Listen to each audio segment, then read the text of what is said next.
Rajiv Mishra.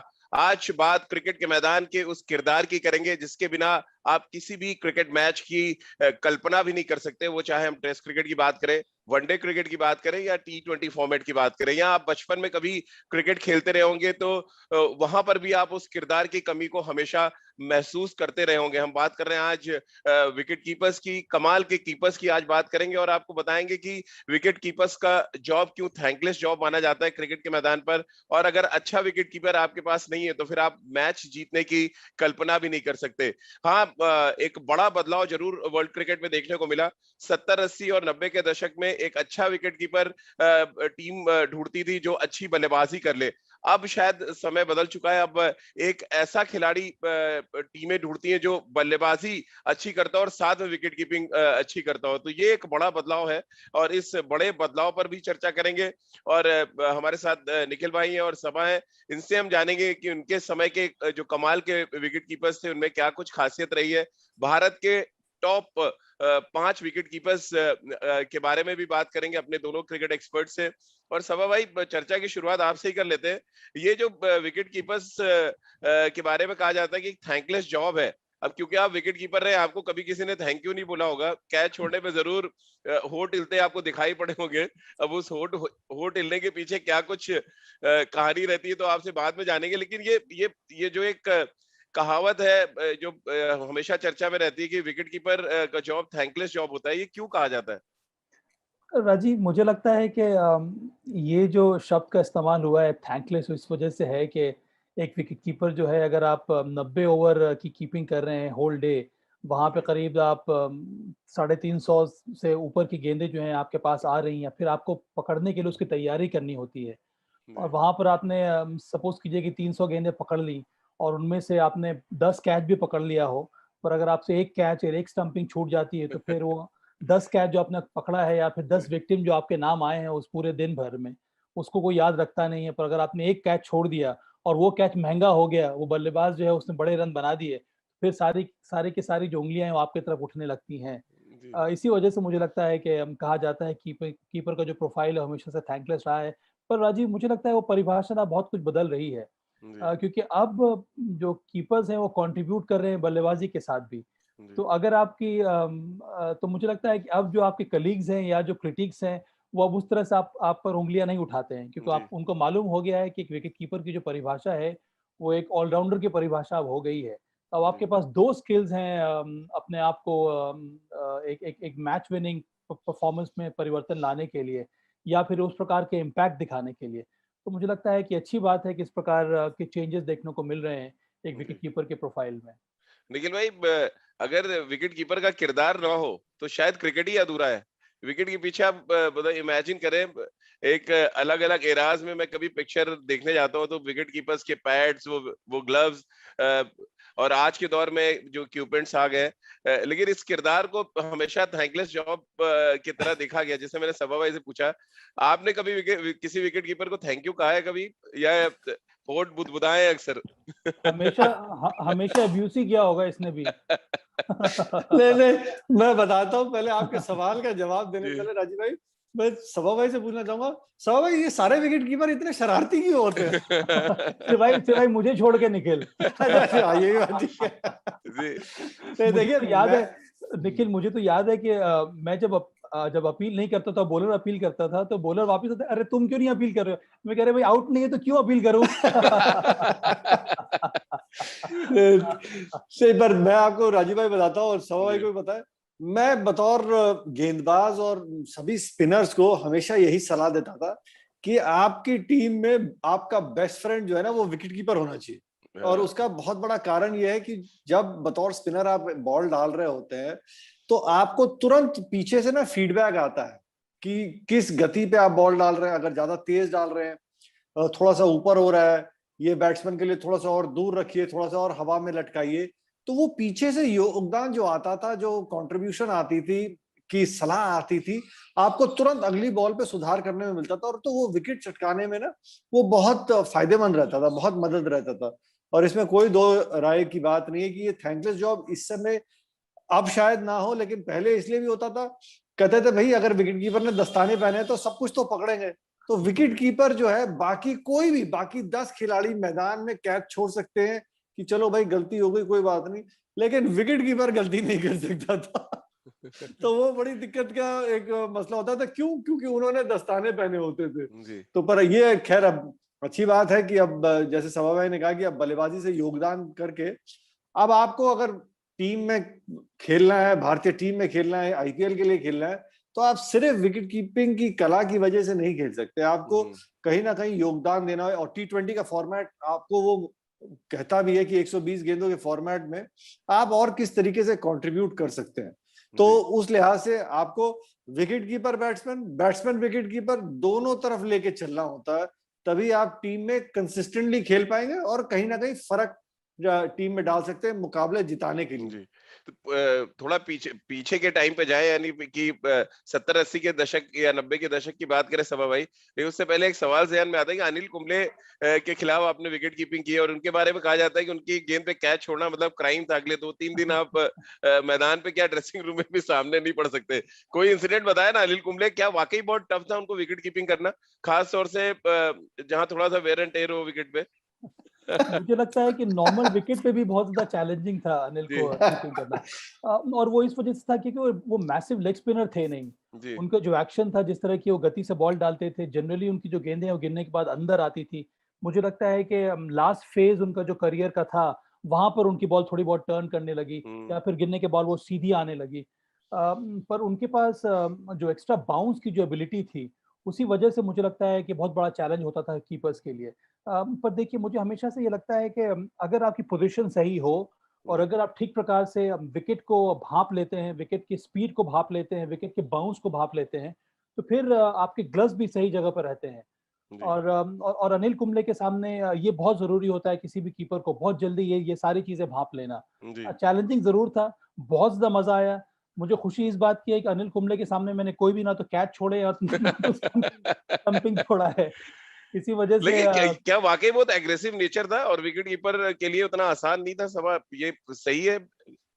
Aggressive nature जरूर था, पर कीपर के लिए कोई परेशानी थी नहीं, क्योंकि जैसे कि निखिल ने कहा कि अनिल के साथ अगर आपको सही कॉम्बिनेशन है, तब आपको बहुत मजा आता है कीपिंग करने के लिए। तब तो आपको पता चल जाता है कि इस बल्लेबाज को किस तरह की गेंदबाजी कर रहा है, कौन से लेंथ पर कर रहा है। कई बार तो डाउन द लेग साइड कर देते हैं जानबूझ के, क्योंकि स्टंपिंग का मौका मिल जाए। मुझे याद है एक अंतरराष्ट्रीय मैच था वेस्ट इंडीज का। वहां पर नंबर 8 का कोई खिलाड़ी खेल रहा था, नाम मुझे याद नहीं है। बहुत पहले ओवर के पहले उन्होंने ये कह दिया था कि ये मुझे लगता है कि थोड़ा बहुत फॉल ओवर कर रहा है, इसको मैं डाउन द लेग साइड डालूंगा, आप तैयार रहना। तो मैं पहले से ही तैयार, तो काफी आसानी हो गई अंत में वहां पर स्टंपिंग करने में। तो इस तरह का तालमेल अगर आपके साथ बैठ जाता है अनिल कुंबले का, तब मुझे लगता है कि बहुत आसानी हो जाती है कीपिंग करने में। निखिल भाई कुछ बता रहे थे आप, अनिल कुंबले और विकेट कीपर्स की कहानी? नहीं, कहानी नहीं, मैं तो आप सबको मतलब जो देखेंगे और जो सुनेंगे उनके एक बड़ा एक नेचुरल सा मोमेंट होता था। जैसे बैट्समैन बीट होता था या पीछे विकेट कीपर की तरफ गेंद जाती थी, दोनों हाथ हवा में और फिर वो अपनी कलाई पकड़ लेते थे, दोनों ऐसे ऊपर करके, अरे पकड़ तो सही यार। और अनिल भाई के लिए विकेट कीपर तो छोड़िए, आउटफील्ड में भी गेंद होती थी ना, चाहे 40 गज दूर हवा में गिर रही हो, वो कहते थे अरे पकड़ो तो सही। क्या अनिल भाई पहुंच तो जाऊं, या कहीं सुपरमैन कहीं रॉकेट लगाए तो पहुंचे। सभा भाई चलिए पीछे जाए, लेकिन वो इंसिडेंट हमारे श्रोता है दर्शक वो जानना चाहेंगे, क्योंकि आपको जब चोट लगी उसके बाद से कीपर्स ने हेलमेट पहनना शुरू किया। ये एक बड़ा चेंज था और उसकी वजह आप थे, क्योंकि आपको बहुत सीरियस इंजरी हुई थी उस समय बांग्लादेश में, जब अनिल कुंबले का बॉल आपको लगा था। क्या एक्चुअली हुआ क्या था सभा भाई? वो बाउंस ज्यादा, आप थे वहां पे निखिल भाई तब? मैं था, मैंने सवा भाई को रात में आइसक्रीम खिलाई है। अभी आप सवा भाई की सुनिए। जी सवा भाई बताएं पहले। देखिए, वो हम लोग एशिया कप का पहला मैच खेल रहे थे बांग्लादेश के विरुद्ध, जो कि ढाका के बंगाबंधु स्टेडियम में खेला जा रहा था। और मुझे लगता है कि बांग्लादेश ने टॉस जीता, पहले उन्होंने बल्लेबाजी करने का निर्णय लिया था। डे नाइट इनकाउंटर था, एक साझेदारी उनके ओपनिंग बल्लेबाजों की बन गई थी। मुझे लगता है कि 6 या 7 ओवर खत्म हो गए थे तब तक। उनके एक ओपनर था जावेद करके, निखिल तुमको भी याद होगा ना, जावेद उमर करके कोई एक राइट हैंड ओपनिंग बल्लेबाज था। तो जैसा कि होता है कि जैसे एक पार्टनरशिप हो जाती है, तो पावर प्ले में ही अनिल कुंबले को लगा दिया जाता था। तो उस समय अनिल कुंबले को लगाया, सौरभ था कैप्टन। और मुझे लगता है कि वो जो जिस बॉल पर मुझे चोट लगी, वो मैं थोड़ा बहुत ब्लाइंड हो गया था गिरने के बाद। जैसे कि मैंने कहा कि बॉल अनिल कुंबले के अंदर आती है और वो जो जावेद उमर जो बल्लेबाज था, राइट हैंड ओपनिंग बैट, उसने लाइन को कवर करके उसको ऑन साइड में खेलने की कोशिश की थी और उसके राइट का जो पैड का जो फ्लैप होता है ना, जी वो उस फ्लैप में बॉल लगी और उसके बाद वहां से टकराने के बाद, रिफ्लेक्ट होने के बाद वो सीधी मेरे चेहरे की तरफ आ गई। जी तो जो नॉर्मल रिएक्शन होता है कि आप ट्राई करते हैं अवॉइड करने के लिए, तो मैंने वही करने की कोशिश की, पर चूंकि मुझे लगता है कि पैड में लगने के बाद हो सकता है कि गति ज्यादा बढ़ गई होगी, उसको मैं जी अवॉइड कर नहीं पाया और सीधा पता नहीं कैसे, वेरी अनफॉर्चुनेट, बॉल जो है वो आई के सॉकेट में लगी, मेरे आंख में, जी राइट आई में।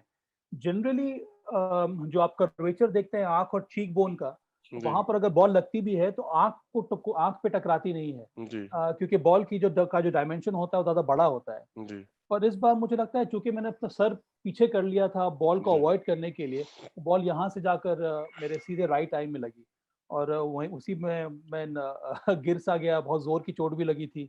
और तब फिर निखिल, मुझे याद है निखिल, एंड्रयू लीपस थे, सब लोग आए मैदान पे, फिर मुझे वापस ले गए। और उस समय मुझे लग नहीं रहा था कि इतनी ज्यादा गहरी चोट है, क्योंकि मैं खुद, मुझे याद है कि मैं वॉक करके गया था वापस ड्रेसिंग रूम में। उसके बाद धीरे धीरे करके वो एंड्रयू लीपस जो हमारे फिजियो थे, उन्होंने मेरे राइट आई को बंद करके रखा। फिर करीब 1 घंटे के बाद, आधे घंटे के बाद जब उसको हटाया गया तो एंड्रयू ने पूछा मुझसे कि आपको कुछ नजर आ रहा है? पर ये देखिए अजीब सा इत्तेफाक है कि जब मैंने आंखें खोली तो मैंने अपनी दोनों आंखें खोली और मुझे साफ साफ नजर आ रहा था। तो एंड्रयू को मैंने कहा कि मुझे तो नजर आ रहा है। तो he said, are you sure Saba? I said yes. He said, okay, do one thing, you shut your left eye and try and see from your right eye. तो मैंने वही किया, जब मैंने अपनी बाई आंख बंद की जो मेरी गुड आई थी, जी और जब राइट आई खोल के उससे देखने की कोशिश की तो मुझे कुछ भी नजर नहीं आया।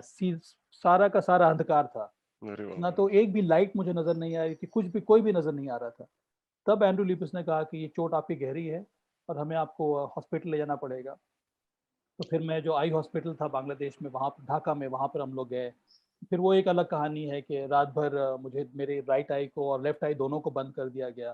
फिर आपको नेक्स्ट डे, एयरलिफ्ट किया गया था सबा कलकत्ता नहीं, नेक्स्ट डे मॉर्निंग जी कमर्शियल फ्लाइट से मैं कैलकाटा आया। फिर जी कैलकाटा में मैंने एक ऑप्थोमोलॉजिस्ट को दिखलाया। फिर उसी शाम मैं शंकर नेत्रालय चेन्नई गया, जहाँ जी पर उसके बाद further treatment I further treatment हुआ। जी पर निखिल भाई कुछ हाँ निखिल हाँ भाई कुछ निखिल। बता रहे थे अब इसी नहीं, घटना से जुड़े वो मुझे याद है, रात में मैच खत्म होने के बाद जब होटल गए तो हम लोग मेरे ख्याल में कपिल पाजी के साथ थे। हम लोग होटल के कमरे में भी नहीं गए, हम लोग टैक्सी में बैठे और सीधा हॉस्पिटल गए थे। मुझे याद है सबाबाई को अस्पताल देखने गए थे और देखा था, और वहां पे सबाबाई की दोनों आंखों पे पट्टी बांध के रखी थी ताकि वो प्रेशर कम होए, डीकंप्रेस किया जाए। मुझे याद है वो उस समय वो खाना खा रहे थे, फिर कुछ आई थिंक आइसक्रीम आई थी तो हमने उनको खिलाई थी। बट दोनों आंखों में पट्टी देख के ना मतलब अब तो मैं सबाबाई को बता सकता हूँ, मैं डर गया था क्योंकि सबाबाई जब खेल भी रहे थे टीम में तो मैं इनके बड़ा क्लोज था, हम लोगों की मतलब बड़ी अच्छी चलती थी, इसलिए मैं कहा नहीं, मैं देखने जाऊंगा सबाबाई को रात में। और फिर अगले दिन पता चला कि ये कलकत्ता गए, कलकत्ता से बोला नहीं जी इनको फिर वहां जाना है चेन्नई। उसके बाद एक सर्जरी हुई। बट उस दिन के बाद से ये याद हुआ कि विकेट कीपर को हम लोग सब कहते हैं कि भाई कितना एक उनका मुश्किल कार्य भी होता है, क्योंकि बहुत सी बारी हम लोग रियलाइज नहीं करते, जैसे सभा भाई ने कहा कि जब ब्लाइंड स्पॉट हो जाता है, वो 5.5 आउंस की गेंद जो है वो जब 22 गज की दूरी पे आ रही होती, चाहे 90 किलोमीटर प्रति घंटे पे, तो उस गेंद का ना भार और बढ़ जाता है। इसीलिए मतलब विकेट कीपर है या कभी भी आप क्रिकेट खेल रहे हैं, छोटे बच्चे भी खेल रहे हैं, तो बहुत जरूरी कि वो 5.5 आउंस की गेंद को आप हल्के में नहीं लीजिए। और उसके बाद फिर सभा भाई की चोट के बाद आप देखिएगा एक ट्रेंड चालू हो गया था एक तरीके से, हर विकेट कीपर विश्व का चाहे स्पिनर गेंदबाजी क्यों ना कर रहा हो, वो हमेशा हेलमेट पहनने लग गया और फिर वो चश्मे पहनने लग गए। फिर दिनेश कार्तिक एक वो सामने से वाइजर पहनने लग गए, बेसबॉल वाला। वो फिर सबको समझ में आया वो जी बचाव होना भी बहुत जरूरी है। जी वो अब चलिए थोड़ी क्योंकि विकेट कीपिंग की कहानी की बात हो रही है और कीपर्स हमारे कमाल के कीपर्स रहे हैं हमारे देश में। सबा भाई पहले की अगर हम बात करें तो विकेट कीपर का जॉब यानी विकेट कीपर का जॉब होता था, बल्लेबाजी का प्रेशर नहीं था। जहां तक मुझे याद आ रहा है फारूक इंजीनियर के समय से मैं हिस्ट्री पढ़ रहा था फारूक इंजीनियर एकमात्र उस टाइम पे ऐसे विकेट कीपर थे जो बल्लेबाजी बहुत अच्छी करते थे, और उनका स्ट्राइक रेट में पढ़ रहा था टेस्ट क्रिकेट में 137 का स्ट्राइक रेट था, जिस अंदाज में वो बैटिंग करते थे। उसके बाद फिर सैयद किरमानी, बूदी कुंद्रन, फिर एक लंबा दौर आया जहां पे विकेट कीपर्स की बात हुई। क्या अब बड़ा बदलाव देखते हैं? पहले के विकेट कीपर सिर्फ विकेट कीपर थे, आज के विकेट कीपर बल्लेबाज हैं और विकेट कीपर है। विकेट कीपर पहले नहीं है, बल्लेबाज है देन विकेट कीपर है। कैसे आप देखते हैं, और ये बदलाव आया क्यों? क्या समय की डिमांड थी, फॉर्मेट बहुत ज्यादा आ गए इस वजह से? कैसे आप देखते हैं इसको? कई सारे फैक्टर्स है राजीव। उस जी। जमाने में अगर हम देखेंगे तो जितने बड़े बड़े विकेट कीपर्स थे, आपने फारूक इंजीनियर का नाम लिया, एलन नॉट हो गए, बॉब टेलर हो गए, रॉडनी मार्श हो गए, उसके पहले भी गॉडफ्री एवंस हो गए, जितने बड़े बड़े कीपर्स आए, इन सब का जो पहला काम था वो था विकेट कीपिंग। अगर आप अच्छी कीपिंग नहीं करते हैं तो फिर आपकी जगह 11 में बनती नहीं है। जी। हाँ, बल्लेबाजी जरूर था, पर एक सपोर्टिव रोल की तरह आपको निभाना होता है। जिस तरह से हम लोग टेल एंडर से एक्सपेक्ट करते हैं कि वो थोड़ा बहुत सपोर्ट कर देगा, कुछ उसी जी। प्रकार का प्रोफाइल था। इयन हीली को आप याद कर ले, इयन हीली की विकेट कीपिंग मेरे हिसाब से, मेरे विचार में इयन हीली से बड़ा कीपर अभी तक कोई नहीं हुआ है। जी। पर उनकी बल्लेबाजी में वो कंट्रीब्यूट करते थे, पर वो एक सपोर्टिव रोल की तरह ही किया करते थे। फारूक इंजीनियर का सही नाम लिया आपने। वो एक तरह से मुझे लगता है कि एक टॉर्च बेयरर थे, एक विकेट कीपर जी। बल्लेबाज के लिए भारत में, क्योंकि उन्होंने बल्लेबाजी भी की, ओपनिंग भी किया इंडिया के लिए, कई सारे कंट्रीब्यूशंस भी दिए, यूजफुल रन्स उन्होंने बनाए। पर उसके बावजूद जो एक तरह का रोल था वो 7 या 8 नंबर पर एक विकेट कीपर आ जाए, अगर उनके साथ साथ कोई रेगुलर बल्लेबाज खेल रहा है तो आप उसको सपोर्ट कर दीजिए, और कुछ अगर आप एक्स्ट्रा रन बना दीजिए तो अच्छी बात है। इसके कहने का मतलब ये नहीं है कि वो बल्लेबाजी खराब करते थे। आप एलन नॉट का देख लीजिए, एलन नॉट ने हमेशा कंट्रीब्यूट किया है, और हमेशा से ये माना जाता था कि विकेट कीपर एक बेहतरीन विकेट कीपर है, पर उसकी बल्लेबाजी जो है वो गट्सी होनी चाहिए। हमेशा से वो बहुत ही गट्स और करेज के साथ बल्लेबाजी करता था। ये कहा जाता था कि वो एक थॉर्न है हमेशा एक टीम में, उसको आउट करना उतना आसान नहीं है क्योंकि वो फंस के खेलता है। पर धीरे धीरे ये रोल बदलता बदलता गया है। उसका बहुत बड़ा फैक्टर रहा है राजीव, मुझे लगता है ये वनडे फॉर्मेट। जब से वनडे इंटरनेशनल शुरू हुआ है, वहां से टीमों को एहसास होने लगा है, कप्तान को, कोचेस को एहसास होने लगा है कि अब एक विकेट कीपर को एक बल्लेबाज के साथ भी बल्लेबाजी में भी कंट्रीब्यूट करना जरूरी है, तभी वो टीम को और ज्यादा वैल्यू ऐड करेगा। और तब से मेहनत करना शुरू किया है कोचेस ने, या फिर विकेट कीपर ने खुद इंडिविजुअली अपने बल्लेबाजी के ऊपर। उनको लगने लगा कि अगर मैं अच्छे रन्स भी बनाऊंगा तब मेरी जगह भी पक्की हो जाएगी, और मैं एक मैच विनर के रूप में सामने आ सकता हूँ अपनी टीम के लिए। और बिल्कुल इसी वजह से इतना बड़ा परिवर्तन देखने को मिला है, जो कि बहुत अच्छी बात है। निखिल भाई। और पहले की बात करें तो टेल, कीपर के आने के बाद टेल शुरू हो जाती थी। अब ऐसा नहीं है, अब कीपर आते हैं तो मतलब अभी भी मैच जीतने की संभावना बनी है। ये भी एक बड़ा फर्क है कीपर्स की कहानी में। 70, 80 और 90 की शुरुआत के दशक की अगर हम बात करें तो कीपर्स आए मतलब टेल शुरू हो गई है, और आप विकेट निकालने की स्थिति में ज्यादा रहते हैं उस समय। जी, इसमें कोई दो राय नहीं है। और वो धीरे धीरे ट्रेंड चेंज भी होता रहा। एक बतौर गेंदबाज आप हमेशा कहते थे कि अब विकेट कीपर आया, अमूमन आप देखते थे उनको 7 या 8 नंबर पे आके बल्लेबाजी करते थे कि अगर इनको आउट कर लेंगे तो अब यहाँ से जो है वो अब टेल चालू हो जाएगी, फास्ट बॉलर आ जाएंगे, स्पिनर्स आ जाएंगे, या स्पिनर आगे फिर फास्ट बॉलर आ जाएंगे। लेकिन मुझे लगता है कि बतौर बल्लेबाज सभा भाई के बाद मैंने किसी और विकेट कीपर को जो देखा था बल्लेबाजी करते हुए, वो महेंद्र सिंह धोनी हैं, जो बतौर सलामी बल्लेबाज आते थे। सभा भाई सफेद बॉल की क्रिकेट में ओपन किया करते थे, फिर उन्होंने अपना रोल चेंज किया और मुश्किल जगह पे आके बल्लेबाजी करने लगे। सफेद बॉल की क्रिकेट में आप जब 6 नंबर पे बल्लेबाजी करते हैं या 5 नंबर पे बल्लेबाजी करते हैं, वो मध्यक्रम को और फिर वो अंतिम ओवर्स में बल्लेबाजी करना बड़ा कठिन होता है, क्योंकि हमेशा ये आप आस्किंग रन रेट होते हैं। दिन अच्छे चल रहे हो तो आपको कुछ गेंदें खेलने को मिलेंगी, नहीं तो आप हमेशा 70 पे 5 होगा तब बल्लेबाजी करने को मिलेगा। हमेशा दबाव वाली स्थिति में आपको बैटिंग करने को मिलता है। तो वो क्रिटिकल पॉइंट जो है बल्लेबाजी करने का, वो अमूमन देखते थे कि विकेट कीपर करता था।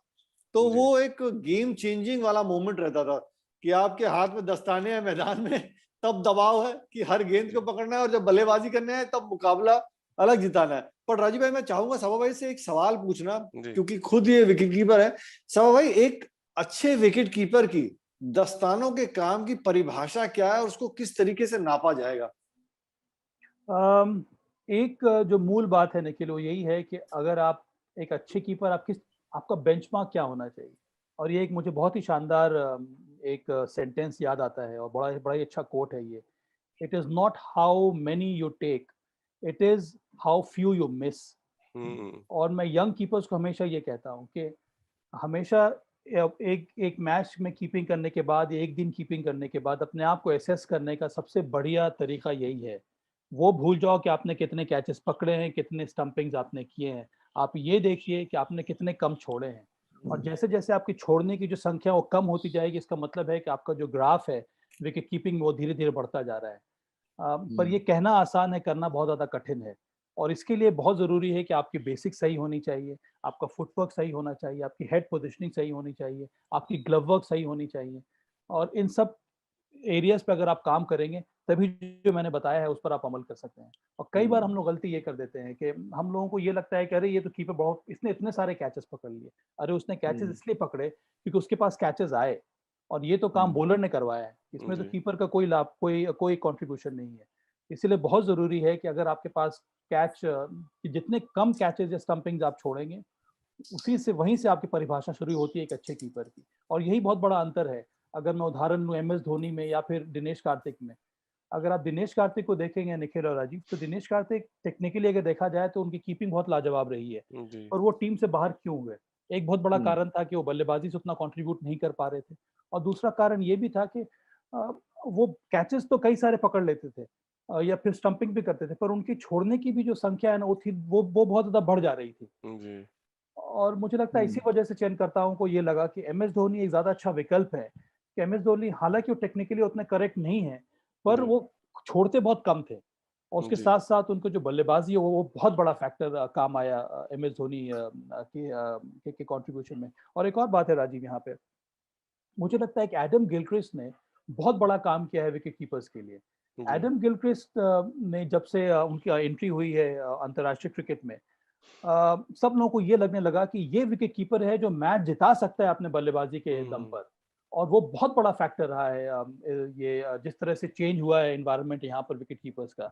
उसके बाद से सब कीपर्स को ये लगने लगा है कि अब मैं कीपिंग के दस्तानों से ही नहीं, पर एक बल्ले के साथ मैं अपने टीम को मैच जिता सकता हूँ जी। और ये एक बहुत बड़ा अंतर मुझे लगता है देखने को मिला है। तो चाहे वो MS धोनी हो, दिनेश कार्तिक हो, या फिर इस समय ऋषभ पंत हो, या फिर अंतर्राष्ट्रीय क्रिकेट में आप देख लीजिए एडम गिलक्रिस्ट के बाद फिर ये BJ वॉटलिंग हो गए, या फिर एलिस्टर कुक हो, माफ कीजिएगा, ये जॉस बटलर हो गए। कितने सारे कीपर्स आए जिनको ये लगने लगा कि वो एक बल्लेबाज के रूप में भी अपने टीम को मैच जिता सकते हैं।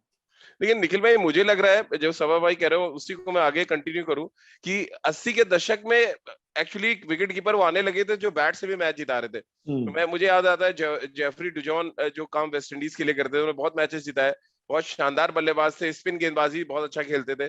फिर डेव हॉटन एक नाम आता है जिम्बाब्वे के लिए, जिन्होंने बहुत अच्छा प्रदर्शन किया एज अ बैट्समैन, उन्होंने बहुत मैचेस जिताए। वाइने फिलिप्स एक ऑस्ट्रेलिया के विकेट कीपिंग बैट्समैन है। तो ये 80 के दशक से आपको लग रहा है वो जरूरत बढ़ गई थी कि विकेट कीपर रन बनाना शुरू करें, कंट्रीब्यूट करें, सिर्फ विकेट कीपर के जॉब के तौर पे शायद एक्सेप्ट नहीं कर पा रही थी तब टीमें।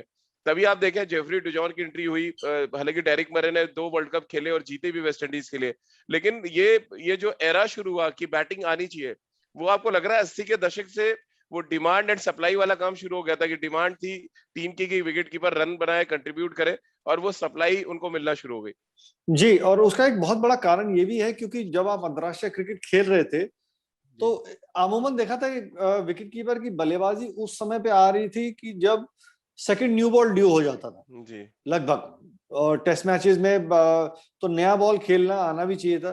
तो विश्व भर के चयनकर्ता जो अपनी अपनी टीम का चयन कर रहे थे, तो फिर वो देखने लगे कि उनके पास उनके देश में ऐसे कौन से विकेट कीपर बैट्समैन बतौर विकल्प के हैं जो नया बॉल भी खेल सकते हैं, जिनमें जो कला है।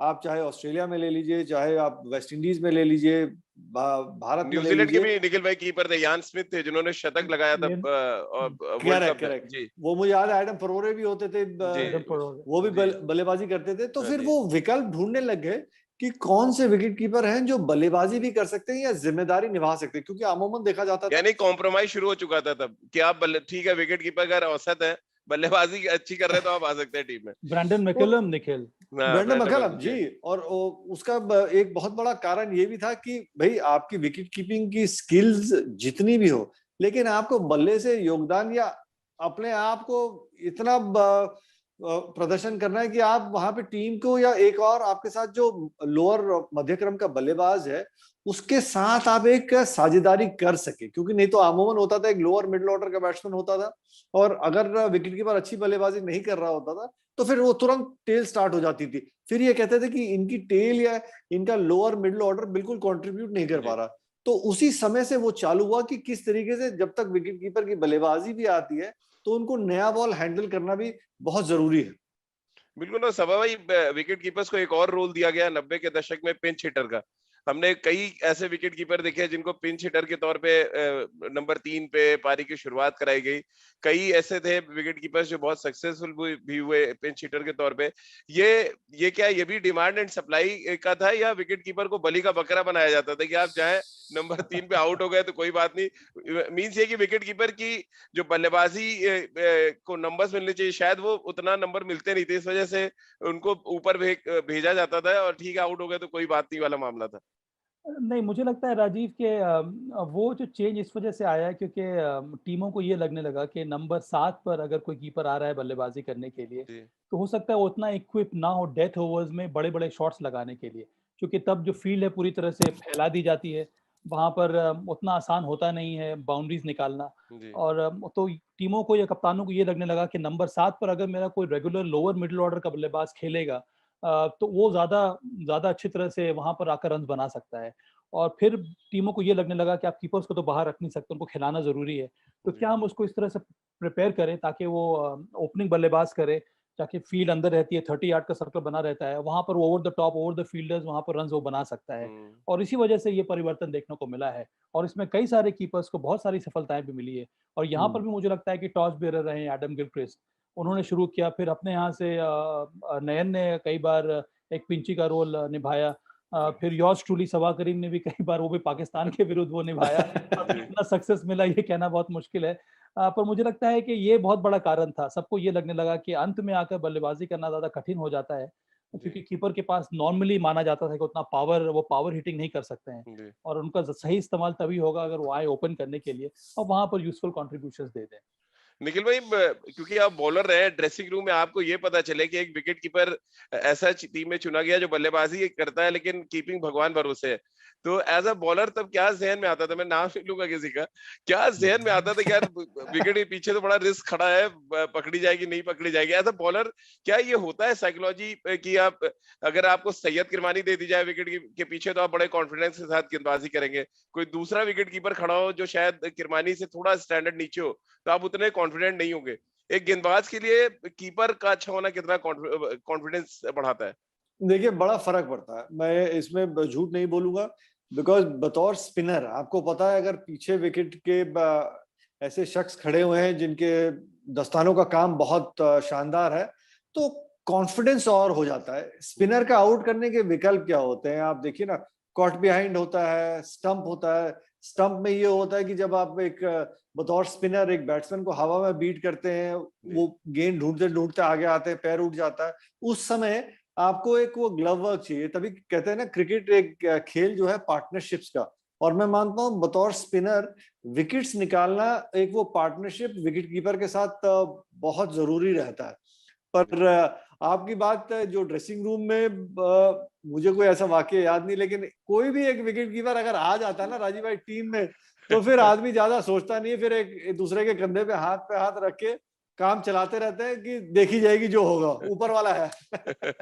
सवा भाई, लेकिन एक्चुअल जो कहते हैं इंडिया में बैट्समैन विकेट कीपर ढूंढना शुरू हुआ वो 1985 के बाद, आपको लग रहा है सदानंद विश्वनाथ ने जो वर्ल्ड मिनी सीरीज ऑस्ट्रेलिया में हुई, जब हिंदुस्तान चैंपियन, बड़ा बड़ा कंट्रीब्यूशन था सदानंद विश्वनाथ का as a wicket keeper, but क्योंकि बैटिंग में वो एकदम नील थे, वहां से आपको लग रहा है बदलाव शुरू हुआ कि एक कीपर ऐसे ढूंढे जाने लगे जो बैटिंग में भी कंट्रीब्यूट करे।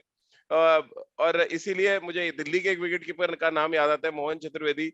वो इंडिया इसलिए नहीं खेल पाए क्योंकि बैटिंग अच्छी नहीं करते थे। क्या ये तब शुरू हुआ कि कीपर्स बहुत अच्छे आए लेकिन बैटिंग नहीं थी, इसलिए वो इंडिया नहीं खेल पाए? राजीव, इंडिया कई मामले में बहुत ज़्यादा ब्लेस्ड रहा है अगर हम जी। विकेट कीपर बल्लेबाज की बात करें। कई सारे हमारे विकेट कीपर्स रहे हैं जिन्होंने शानदार कंट्रीब्यूशन दिया है। चंद्रकांत पंडित हो गए, किरण मोरे भी, जॉकी जी। भी एक अच्छे यूजफुल मिडिल ऑर्डर बल्लेबाज थे। उनके भी काफ़ी सारे रन्स हैं, यूज़फुल कॉन्ट्रीब्यूशंस है। फिर उसके बाद अगर आप देखें सुरिंदर खन्ना जो बेहतरीन बल्लेबाजी करते थे, बल्लेबाज थे जी। कीपर थे, उन्होंने ओपन किया है भारत के लिए। मुझे लगता है कि रॉथमन्स कप हुआ था शारजा में, वहाँ एशिया पर एशिया उनको का एशिया कप मैन ऑफ हुआ द था, सीरीज थे जी, वहाँ पर man man of of the the series हुए थे। जी। तो भारत उस हिसाब से काफ़ी ज़्यादा ब्लेस्ड रहा है। हाँ, मैं मानता हूँ कि ये 80 का दशक के बाद से या फिर मिड मिड 80s में ही ये शुरू हो गया था कि बहुत ज़रूरी है कि आपकी बल्लेबाजी अच्छी होनी चाहिए, आपको हमेशा कंट्रीब्यूट करना होगा। और अगर आप सिर्फ कीपिंग करते हैं और बल्लेबाजी में ज़ीरो हैं, तो फिर आपकी जगह बनती नहीं है। तब से हुँ, कीपर्स ने भी अपने बल्लेबाजी पे काम करना शुरू किया और ये मुझे लगता है बहुत बड़ा पॉजिटिव चेंज आया है भारतीय इंडियन क्रिकेट सीन में। और राजीव, कई सारे लोग इस बात को भूल जाते हैं और ये मेरा पर्सनल अनुभव है कि अगर आप अच्छे बल्लेबाज हैं, तो निश्चित रूप से आपकी कीपिंग भी इम्प्रूव करेगी ही करेगी। जी। ये कॉम्प्लीमेंट्री है एक दूसरे के लिए, क्योंकि कीपिंग अंत में वो सब कुछ निर्भर करता है आपके कॉन्फिडेंस के ऊपर और आप बल्लेबाजी से बहुत कुछ कॉन्फिडेंस अपने कीपिंग में भी लेकर जाते हैं। आप अगर रन्स बना रहे हैं अपनी टीम के लिए, तो आपका शरीर रिलैक्स रहता है। जब भी आपका शरीर रिलैक्स है, इसका मतलब है कि आप सोच भी रहे हैं सही तरीके से, आपकी बॉडी रिलैक्स है, आपका ग्लव वर्क सही होगा, आपका फुटवर्क अच्छा होगा, आपको लगेगा कि आप बहुत ज़्यादा कॉन्फिडेंट हैं क्योंकि आप रन से कंट्रीब्यूट कर रहे हैं जी। और उसका फ़ायदा बहुत ज़्यादा मिलता है एक विकेट कीपर को भी। और एम एस धोनी हमारे सामने एक बेहतरीन उदाहरण है और मैं कई जी। बार इस बात को दोहरा चुका हूँ कि जब एम एस धोनी आए थे अंतर्राष्ट्रीय क्रिकेट में, उसके पहले भी मैंने उनको देखा है। मैं उस समय चयन करता था बिहार का, जब उनकी एंट्री हुई थी फर्स्ट क्लास क्रिकेट में। उसके पहले उन्होंने अंडर 19 में ढेर सारे रन्स बनाए थे और इसी वजह से उनको फर्स्ट क्लास क्रिकेट खेलने का मौका मिला था बिहार के लिए। और जी। वहाँ पर हम लोगों ने देखा था कि उनकी बल्लेबाजी ज़बरदस्त थी, कीपिंग ज़्यादा छोड़ते नहीं थे, पर तकनीकी रूप से उतने सक्षम जी। नहीं थे। पर जैसे ही उनके अंतर्राष्ट्रीय क्रिकेट में एंट्री हुई, उन्होंने मेहनत करना शुरू किया, उनको ज़्यादा स्पेस मिला। आप ये सोच लीजिए कि अगर वो रन नहीं बनाते और जिस तरह की शुरुआत हुई थी उनकी, मुझे याद है भज्जी ने एक बार तो उनको बहुत कुछ कह दिया था मैदान पे ही, क्योंकि उन्होंने आशीष नेहरा का बड़ा वीडियो वायरल हुआ हाँ, था। मतलब 1-2 बातें हैं, ये होता है कई बड़े बार टीमों में। सम्मानजनक शब्द उन्होंने कीपर के हाँ, लिए निकाले पर थे। एमएस ने चूँकि रन्स बनाना कंट्रीब्यूट जी। कर दिया, तो फिर आप उनको बाहर रखने के बारे में सोच ही जी। नहीं सकते थे और फिर धीरे-धीरे वही कॉन्फिडेंस उनको कीपिंग में भी काम आया। जी। इसीलिए मेरा ये हमेशा मानना रहता है यंग कीपर्स के लिए कि अपने बल्लेबाजी पे ध्यान दीजिए, क्योंकि बल्लेबाजी अंत में आपको मदद करेगी आपके विकेट कीपिंग में भी। निखिल भाई, फटाफट जरा आपसे जान लेते हैं, 3 टॉप विकेट कीपर्स आपके ज़हन में कौन से रहे हैं? इंडिया में, और 3 अगर हम all time great 3 wicket keepers की बात करें। देखिए, विकेट कीपिंग है, मैं जिनके साथ खेला, कुछ अंतर्राष्ट्रीय मुकाबले में सभा भाई के साथ खेला, नैन मोंगिया के साथ मैं बहुत खेला। और अंतर्राष्ट्रीय क्रिकेट में एडम गिलक्रिस्ट ऐसे थे जो विकेट कीपिंग अच्छा करते थे, लेकिन जिनमें वो कला थी कि करिश्माई बल्ले से वो मुकाबले आपको जिता सकते थे। तो यही मेरे जहन में एलेक्स स्टुअर्ट मेरे एक बड़े पसंदीदा विकेट कीपर बैट्समैन होते थे। जिस तरीके से वो बल्लेबाजी करते थे, विकेट कीपिंग करते थे इंग्लैंड के लिए, ब्रेंडन मैकलम, वो अपने अंदाज में खेलते थे। तो हर अलग अलग अंदाज के, अलग अलग शैली के आपको विकेट कीपर दिखे। तो सभा भाई से जानना बहुत जरूरी है। सभा भाई, 3 इंडिया के विकेट कीपर, 1, 2, 3 और 3 all time great wicket keepers जिनको आप मानते हैं। अब देखिए राजीव, ये कहना बड़ा मुश्किल है, पर सिर्फ अगर हम सिर्फ विकेट कीपिंग पर एक जी। बार ध्यान दे देना, तो मुझे लगता है कि ऑल टाइम ग्रेट में जहाँ तक मुझे याद आता है, मैं इयन हीलू को बहुत ज़्यादा ऊपर रेट करता हूँ, जी। क्योंकि मुझे लगता है कि उन्होंने बेहतरीन कीपिंग की है पेस बॉलर्स के विरुद्ध भी और उन्होंने और स्पिनर्स के खिलाफ भी, टर्निंग ट्रैक पे भी और बाहर भी, हिंदुस्तान में भी आकर उन्होंने शानदार कीपिंग की है। हम्म। मुझे लगता है मैं उनको हमेशा से ऊपर रेट करता हूँ। उन्होंने जो स्टाइल लाया है विकेट कीपिंग का, उसको आज भी सभी यंग कीपर्स फॉलो कर रहे हैं। जी। उसके बाद मैं एलन नॉट को बहुत ऊपर मानता हूँ और मैंने जो अपनी कीपिंग सीखी थी वो एलन नॉट की किताब पढ़कर ही सीखी थी, क्योंकि उस समय जी। हमारे पास कोई विकेट कीपिंग कोच हुआ नहीं करते थे पटना में। बॉब टेलर मुझे याद आता है, वो एक बेहतरीन कीपर थे और बॉब टेलर की खासियत की थी कि मुझे लगता है कि उनसे बड़ा जो ग्लव वर्क है और किसी और का था नहीं। जिस तरह से बॉल उनके दस्ताने में चली जाती थी, हम्म। मानो कुछ आवाज़ ही नहीं हो रही है।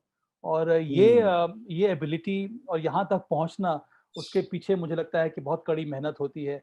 तभी आप कर पाते हैं जब आपको स्पीड का अंदाज़ा हो जाए, जी। विकेट का अंदाज़ा हो जाए, तभी आपकी पोजीशनिंग सही होती है, तभी उस प्रकार का साउंड इफेक्ट अगर कहा जाए, जी। तब आप ला सकते हैं। तो ये 3 हो गए ऑल टाइम ग्रेट्स में विकेट कीपर्स। जी। भारत में बात करें तो मुझे लगता है कि ऐसे में किरमानी का नाम ज़रूर ऊपर आएगा। किरी भाई was an amazing wicket keeper. उनका भी बड़ा ही अपना एक कैरेक्टर था, अपने ही जी। स्टाइल से विकेट कीपिंग करते थे और मुझे याद नहीं है कि उन्होंने बहुत सारे कैचेज़ या फिर विक्टिम्स उनके हाथ से छूटे होंगे। जी। उसके बाद एमएस को मैं बहुत हाईली रेट करता हूँ, क्योंकि एमएस ने कीपिंग स्टाइल में बहुत बड़ा परिवर्तन लाया है। और मुझे लगता है कि स्पिनर्स के विरुद्ध इससे इससे अच्छा कीपर मैंने अभी तक देखा नहीं है। जी जितना कॉन्फिडेंस ये अपने बॉलर को देता है, जिस रफ्तार के साथ वो स्टंपिंग करता है, जितने आसानी से वो बॉल को कलेक्ट करता है, उनका उसका अलग अंदाज है। और इस वजह से मैं ये 2 कीपर्स को भारत की तरफ से सोचता हूँ। मुझे लगता है कि नयन मोंगिया को हम लोग रेट नहीं करते हैं, पर Nayan should be rated very highly. And in my opinion on terrible tracks in India Rajeev, turning tracks, Anil Kumble के सामने सुनील जोशी हो गए, वेंकटपति राजू हो गए, राजेश चौहान हो गए, उन सब के सामने नयन ने बेहतरीन कीपिंग की है और उसका भी ग्लव वर्क एक्सेप्शनल था। Down the leg side his collection was brilliant. तो मैं नयन नयन को भी बहुत ज्यादा हाई रेट करता हूँ। चलिए, तो मैदान पे भले ही कीपर्स को थैंक यू ना कहा जाता हो निखिल भाई, लेकिन हम आप मिलके सभा भाई को थैंक यू कह देते हैं कि आपने जो बहुत इंपॉर्टेंट इंफॉर्मेशन हम लोग के साथ शेयर किया, तमाम जो एक्सपीरियंस है एज अ विकेट कीपर आपने साझा किया, और हम सभी उम्मीद कर रहे हैं कि और ढेरों कहानियां आपसे ऐसी सुनते रहेंगे हम लोग। निखिल भाई आपका भी बहुत बहुत शुक्रिया। और साथ ही जो हम अगला एपिसोड लेके आएंगे उसमें हम all time great test team चुनेंगे। वहां पे सभा भाई अपनी टीम लेके आएंगे, निखिल भाई और कोशिश करेंगे कि राजकुमार जी को भी जोड़ा जाए। तो all time great test team चुनेंगे और उसमें बड़ा मजा आएगा कि किसको कौन कितना जगह देता है। तो 3 सिलेक्टर्स होंगे आपके सामने अगले एपिसोड में जो चुनेंगे all time great Indian test 11। बहुत बहुत शुक्रिया आप दोनों का हमारे साथ जुड़ने के लिए। हमारे तमाम श्रोता और दर्शक उनका भी शुक्रिया हमारे साथ जुड़ने के लिए। वो रोज खेल नीति के हर एपिसोड को देख सकते हैं, सुन सकते हैं IVM podcast.com के फेसबुक पेज पर और IVM पॉडकास्ट के यूट्यूब चैनल पे। साथ ही हमारे हर एपिसोड को आप, यानी खेल नीति के हर एपिसोड को आप IVM podcast.com के प्लेटफॉर्म पे सुन सकते हैं। इसके अलावा गाना, स्पॉटिफाई, सावन और गूगल पॉडकास्ट पर भी आप हमारी खेल नीति के हर एपिसोड को सुन सकते हैं। बहुत बहुत शुक्रिया आपका हमारे साथ जुड़ने के लिए। IVM